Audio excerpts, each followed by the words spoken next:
What is up, guys? Gonna make a little quick video here. This is for all the Goodman lovers that just think I'm just love train and only train and train's paying me or whatever the kind of accusations they make. No, it's just that Goodman's fairly popular around here because they're cheap, and I hate them. They suck. They're pieces of junk. If I see them on a commercial rooftop, I'm almost angry because they suck to work on. They're rattle traps, they're noisy, and they just fall apart. They're just not good. They're junk, and they shouldn't be. And it just, they have their place as entry-level, low-buck stuff, but just when people install them, they're lying when they just say it's nothing different between it and another brand, and there's a huge difference. So here is not Train. This is Lennox. Lennox is awesome. I know some people don't like Lennox for some reason. I think the main reason is because it's just too complicated for them. So they don't like it. But let's just do a little quick little tour of like what a Lennox is like. A lot of Lennox commercial units have hinges on them. They've been like that for years. Not all models do, but a lot of them do. And which has always been awesome for service. You got your filter rack right here. And you got the blower section over here. It, Train, people used to Train, it's got the blower wheel here. The motor over here or whatever, and it's a little different. Some have idlers, and you just move like one pulley to tighten it. Where this one, you actually have to loosen the 4 bolts on the motor, just like a carrier, except for the carriers are all sideways. You have to reach in there and get. This one's actually really easy to get your wrench to. You just move the motor up and down to tension the belt.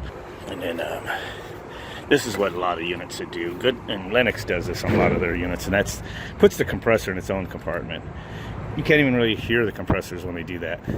They used to do that on some of their, condensers too. So, and I don't really see much of their high-end condensers anymore, just because I just do commercial. But so this is they got their control in here.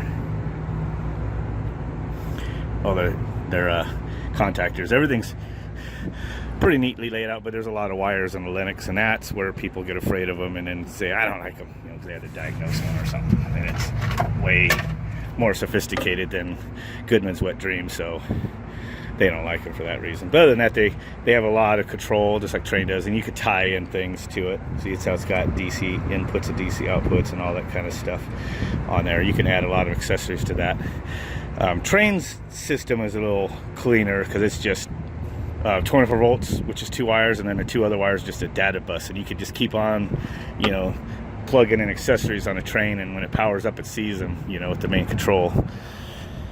So these you got to plug them into different inputs and stuff, but whatever. Pretty good quality. And the fans are still just using like these plastic caps to get the grill off. And then this is a micro-channel coil, and people say those leak all the time, but I'm in a harsh environment, not by the ocean or anything, but I'm not getting an epidemic of these micro-channel coils. I'm just not. So I don't know. So they've been holding up pretty good around here. The regular old style coils, and Carrier and Train and everything else, I think I was fixing them more often. So this is called an Energis, if I'm saying that model right. So